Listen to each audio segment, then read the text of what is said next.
aí galera, beleza? Aqui quem fala é Thiago e eu vou mais um vídeo. E nesse vídeo aqui eu vou mostrar o servidor. Vou mostrar o servidor PVP com P4 grátis, ó. Vocês podem ver aqui que realmente é P4 grátis. O IP do servidor, o nome do servidor, na verdade, o IP dele vai estar na descrição. E é isso, galera.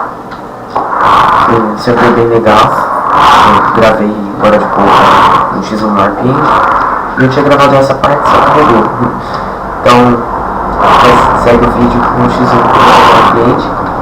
É isso, muito obrigado. Dá o favor e se inscreva no canal, valeu. Me impressionei com essa menina, me apaixonei pela feição,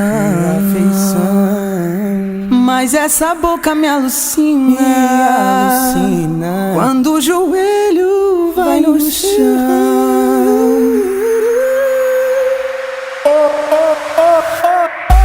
Mulher que me desce na ponta do pé, normal, ela suga a cabeça do pau.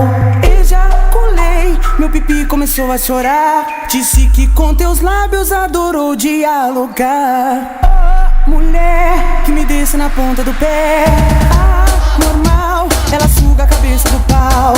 Ejaculei, meu pipi começou a chorar. Disse que com teus lábios adorou dialogar.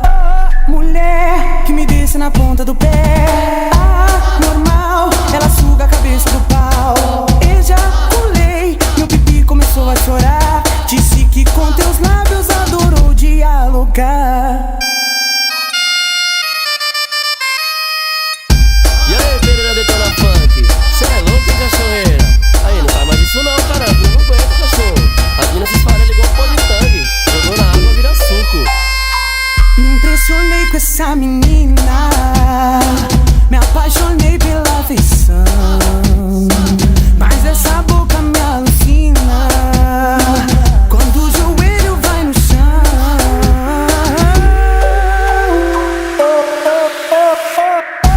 Mulher que me desce na ponta do pé, normal, ela suga a cabeça do pau. Ejaculei, meu pipi começou a chorar. Disse que com teus lábios adorou dialogar. Mulher que me desce na ponta do pé, normal, ela suga a cabeça do pau. Ejaculei, meu pipi começou a chorar. Disse que com teus lábios adorou dialogar. Mulher que me desce na ponta do pé, normal, ela suga a cabeça do pau.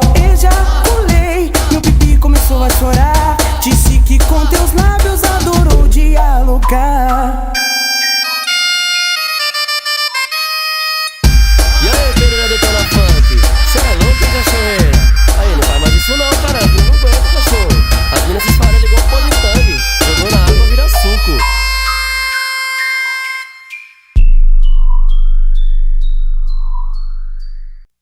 Me impressionei com essa menina, me apaixonei pela